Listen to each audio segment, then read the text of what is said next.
सवाल पूछे जाएंगे, की जवाब देगा? झूठे कुरान उठा रहा है, उठा के ये कह रहा है कि हक खतीब बेतहाशा लड़कियों का, बच्चियों का।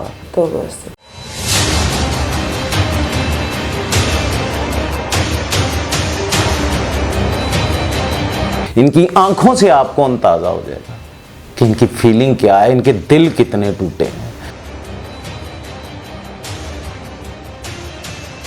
मेरी डिस्क सेट भी हो गई थी और 5 मोरे डिस्टर्ब हो गए थे। मेरा आधा सर पूरी तरह पैरालाइज हो चुका था। 40-50 दिन बाद मैंने उठ के या नमाज पे पहले दिन वो फजर की नमाज अपने पाँव पे खड़े होके की। नाजरीन, वो सजदा वही है जो दरे रसूल पर मुझे सुरखरू करेंगे, वही है जो महशर के दिन भी मेरे पासबान बनेंगे इंशाअल्लाह। अच्छा, कुरान जो उसने उठाया है, आप उसको कह सकती हैं, क्या कहेंगी उसको आप? उसे कुरान की कदर नहीं। अगर कुरान पढ़ता हो, तफसील और तर्जमा करता हो, तो अपने दुनियावी मामलात में कभी कुरान को ना शामिल करता और कुरान ना उठाता। गलत किया है, ऐ मुनाफिक शख्स, गलत किया। तो दुनिया की खातिर इतना गिर सकता है? साल से मैं जा रही हूँ, किसी औरत को यूँ इस तरह, सरकार जी यूँ इस तरह उंगली लगा के, हाथ लगा के भी पकड़ के बताएं, हाथ पकड़ती हैं, यूँ सर पे हाथ रखती हैं और सरकार जी दम फरमा देते हैं। वो शख्स ने मजबूर कर दिया कि मैं आज बिना हिजाब की यहाँ कैमरे के सामने बैठ के इंटरव्यू दे रही हूँ। जब तुम्हारी कोई बात नहीं मानता, तुम कुरान उठाने शुरू कर देते।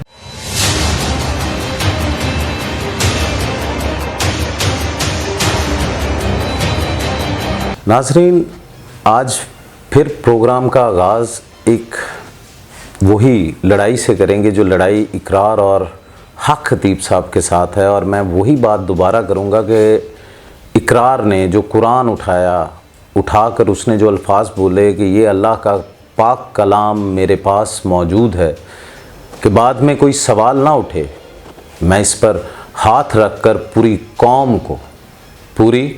कौम को यकीन दिलाता हूँ कि हक खतीब बेतहाशा बहनों का, बच्चियों का, लड़कियों का जिनसी इस्तेहसाल करने में मुलव्वस है।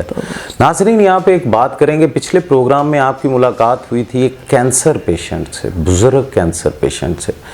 तो आज मेरे साथ जो बहन है, वो जिस बीमारी में मुब्तला थी, जिस तकलीफ़ में मुब्तला थी, जो डॉक्टरों ने उन्हें जवाब दे दिया, वो चल फिर नहीं सकती थी, और सबसे बड़ी कि उन्हें हेपेटाइटिस सी भी था। उनके घर पे क्या बीतती होगी इकरार? एक बहन जिसके भाई हों, वो कैसे चलती होगी यार? अपने बच्चों को कैसे संभालती होगी? अपने रिश्तेदारों में क्या कहती होगी? हमारा मुआशरा जो आजकल है वो सारा आपके सामने है। लड़के को तो फिर संभाल लेते हैं, बच्चियों को संभालना कितना मुश्किल होता है अगर उनके घर में कोई माँ ना हो।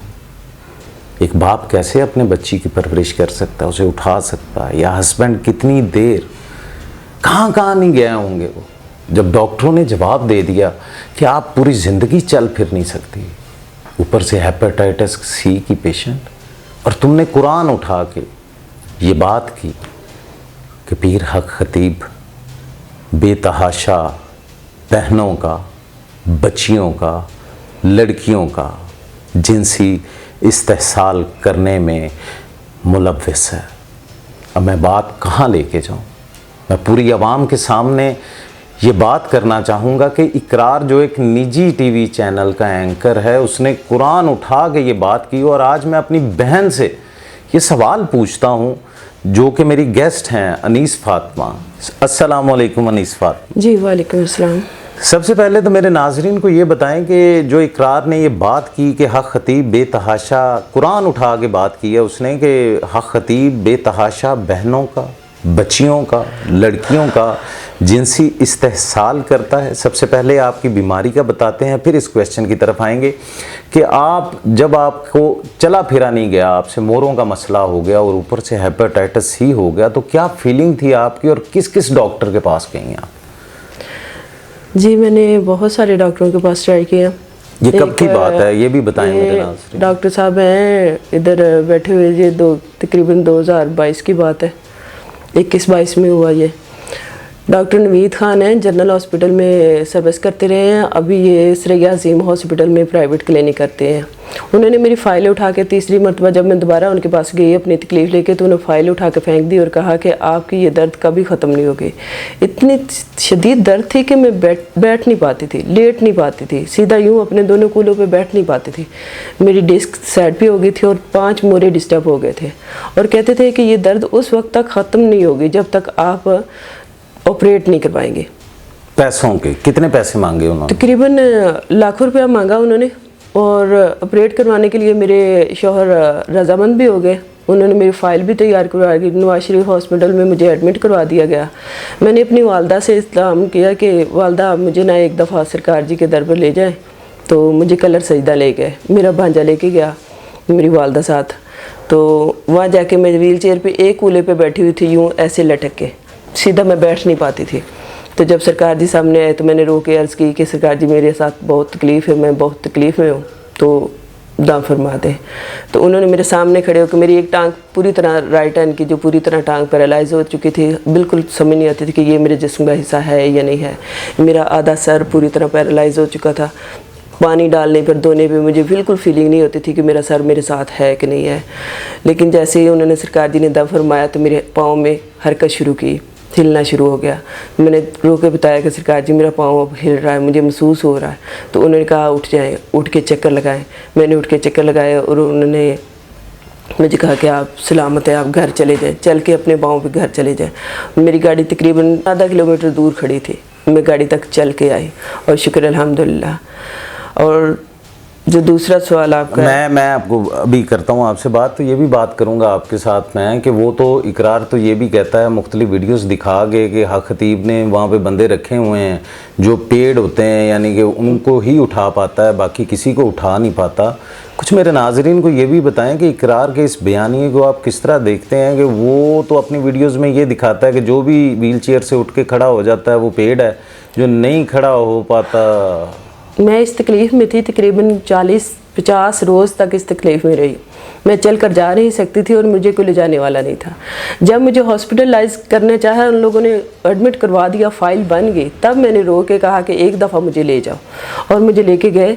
और यकीन करें कि अगर मेरे पास कोई ऐसी प्लानिंग का ऐसी चीज़ थी तो 40-50 दिन बाद मैंने उठ के या नमाज पे पहले दिन वो फजर की नमाज़ अपने पाँव पे खड़े होके की। नाजरीन वो सजदा, और वो जो सजदा मेरी बहन ने किया होगा, जो 40 दिन नमाज नहीं पढ़ पाई, जो सजदा इसने उस जानमाज पे दिया होगा और अल्लाह के आगे कैसे रो रो के दुआएं की होंगी। क्या इकरार उस पीरे हक खतीब के बारे में इस तरह की सोच रखता है? झूठे कुरान उठा रहा है, उठा के ये कह रहा है कि हक खतीब बेतहाशा लड़कियों का, बच्चियों का जिनसी इस्तेहसाल करता है। ये बहन है, शायद मेरे नाज़रीन इनकी आंखों को देख सकें।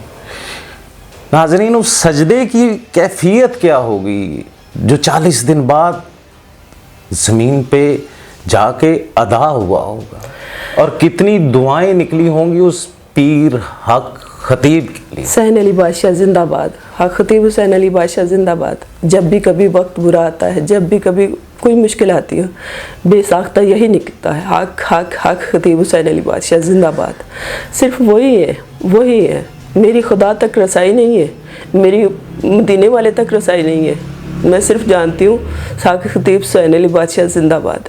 वही है जो दर रसूल पर मुझे सुरखरू करेंगे, वही है जो महशर के दिन भी मेरे पासबान बनेंगे इंशाअल्लाह। बहन मुझे ये बताएं कि क्या फ़ील होता है जब आपको अपने जहाँ से आपको शिफा मिली हो, जहाँ से आपको वसीला बने हों उनकी करामत से, कि जब इकरार जैसा एंकर जो सैयद भी कहता है अपने आप को, कुरान पाक उठा के ये कहता है कि हक खतीब बेतहाशा बहनों, बच्चियों, लड़कियों का जिनसी इस्तेहसाल करता है। कुछ मेरे नाजरीन को बताएं कि क्या बीती है आप? शायद आप लोगों ने पहले भी ये सुनी हो, हदीस मुबारक है, नबी पाक सल्लल्लाहु अलैहि वसल्लम मस्जिद नबवी में तशरीफ़ फरमा थे, और अबू जहल जो अंदर से प्लीत और गंदा और गलीज़ और स्याह बद्दा था, वो गुज़रा और कहने लगा, ए मोहम्मद तौबा अस्तगफिरुल्लाह, तौबा अस्तगफिरुल्लाह। ए मोहम्मद तुम स्याह हो, गंदे हो। और नबी पाक सल्लल्लाहु अलैहि वसल्लम ने फरमाया हक है। اور پھر ابو بکر صدیق رضی اللہ تعالیٰ عنہ آئے اور آ کے کہنے لگے اے میرے پیارے محبوب محمد صلی اللہ علیہ وسلم، آپ جیسا خوبصورت تو ہزاروں یوسف وار دو، اتنے خوبصورت ہے۔ آپ نے پھر مسکرا کے کہا حق ہے۔ تو صحابہ اکرام نے کہا یا رسول اللہ، ہمارے ماں باپ فدا پر ابو بکر کا حق کہنا ہمارے سمجھ میں آتا ہے کہ آپ کتنے خوبصورت ہیں، آپ نے ابو جہل کو کیسے کہہ دیا کہ حق ہے؟ نبی پاک صلی اللہ علیہ وسلم نے فرمایا یہ دنیا ایک آئینہ ہے، اور جیسے آپ خود ہوں گے ویسا ہی آپ کو سامنے والا نظر آئے گا۔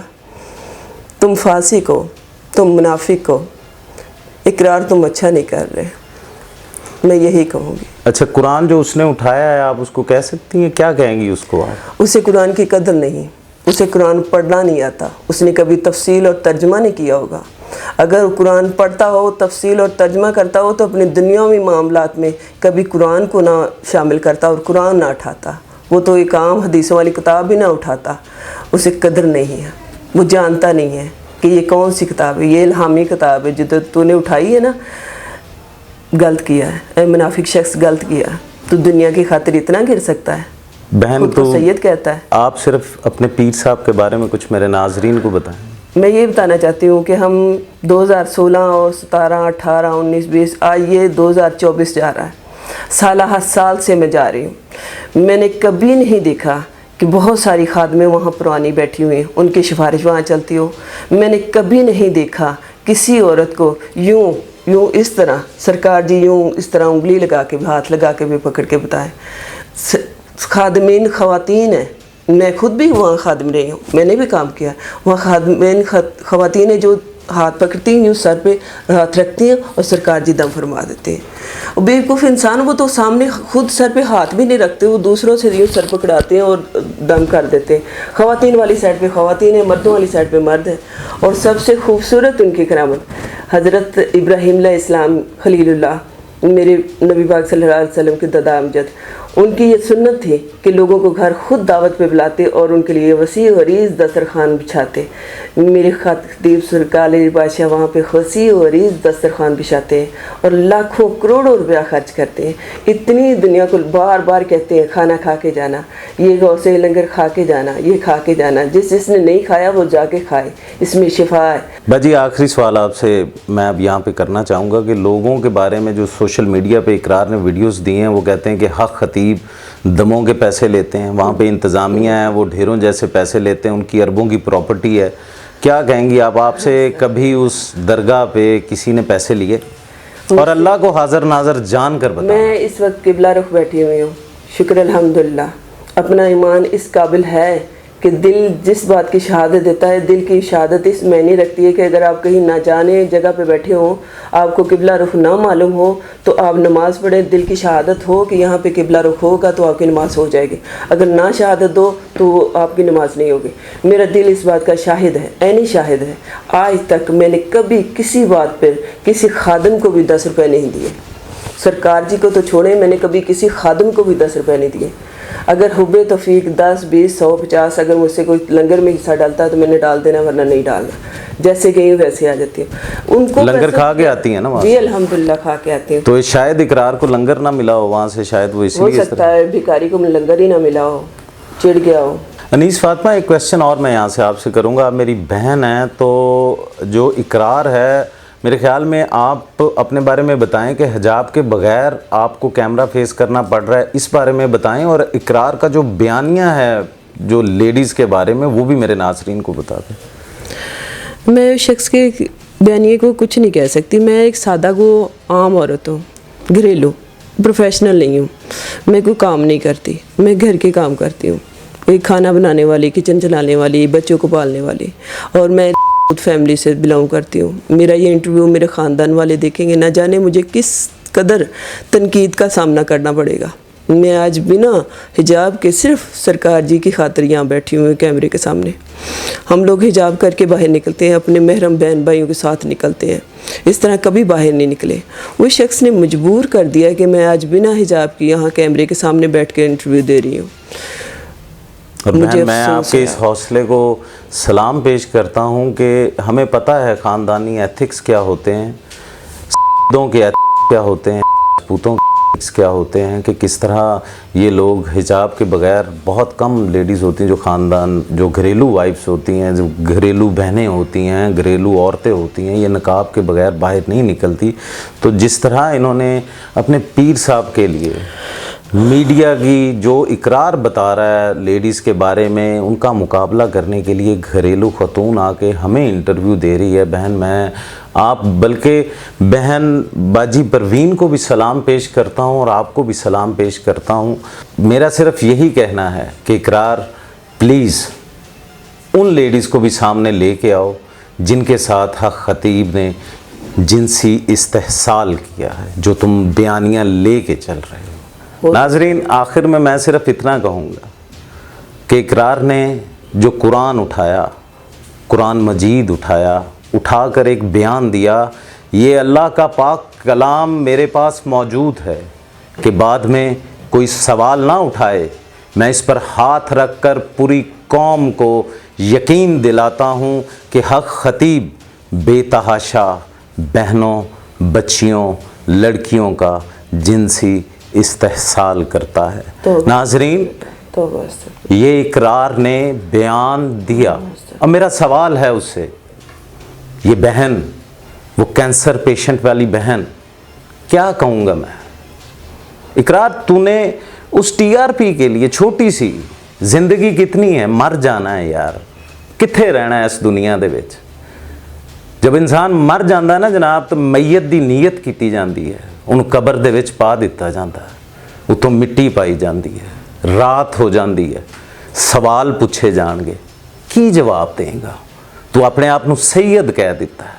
سید کیا ہے؟ سید کہہ کے قرآن اٹھا لیا ہے. تو یہ اپنے آپ کو سید کہتا ہے اور پھر قرآن پاک اٹھاتا ہے، اٹھا کے یہ کہتا ہے کہ پیر حق خطیب کے پاس جو بہنیں بیٹیاں جاتی ہیں.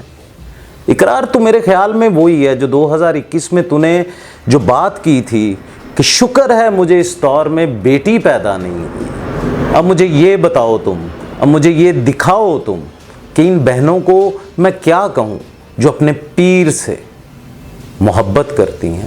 پہلے مریض بن کے گئیں، پہلے مریض تھیں، اب ان کی مرید ہیں. اس شخص میں ایسی کیا بات ہے کہ جو بھی آدمی جاتا ہے وہاں سے صحت پاتا ہے، ان کی دعاؤں سے صحت پا کے جب وہ واپس آتا ہے تو ان کا ہو جاتا ہے.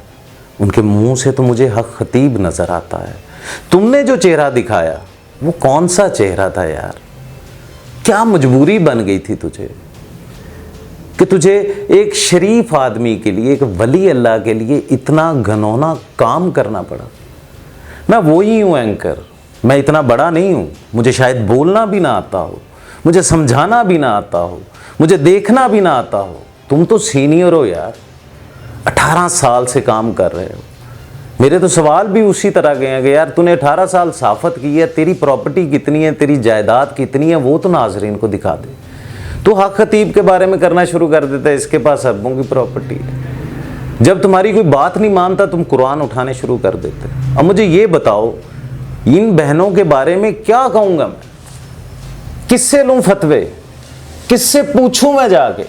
تو ناظرین، میں آپ سے پوچھ لیتا ہوں یار، ان بہنوں کی آنکھوں میں دیکھیں، میں نے کوئی پیسے نہیں دیے، ان کے فون آئے ہیں کہ یار ہمارا پیر جو ہے وہ حق ہے. مجبور بہنوں کے لیے آیا ہوں. ناظرین، اس کا فیصلہ آپ نے دینا ہے، ہمیں کمنٹ سیکشن میں دینا ہے. جو اقرار نے قرآن اٹھایا اور جو میری بہنوں نے جو باتیں کی، کوئی بھی ملنا چاہے ان سے، ہم حاضر ہیں، ہم ملوا دیں گے آپ کو. ناظرین، یہ جھوٹی بہنیں نہیں ہیں، میں نے پیسے نہیں دیے. ان کی باتوں سے آپ کو اندازہ ہو جائے گا، ان کی آنکھوں سے آپ کو اندازہ ہو جائے گا کہ ان کی فیلنگ کیا ہے، ان کے دل کتنے ٹوٹے ہیں. اور میرے اللہ نے تو فرمایا ہے کہ یار کسی کا دل نہ توڑو. ناظرین، کسی مسکین کا، کسی یتیم کا، کسی بھائی کا دل نہ توڑو. اقرار، تو نے پتہ نہیں کتنے مریضوں کا، کتنے مریدوں کا دل توڑا ہے.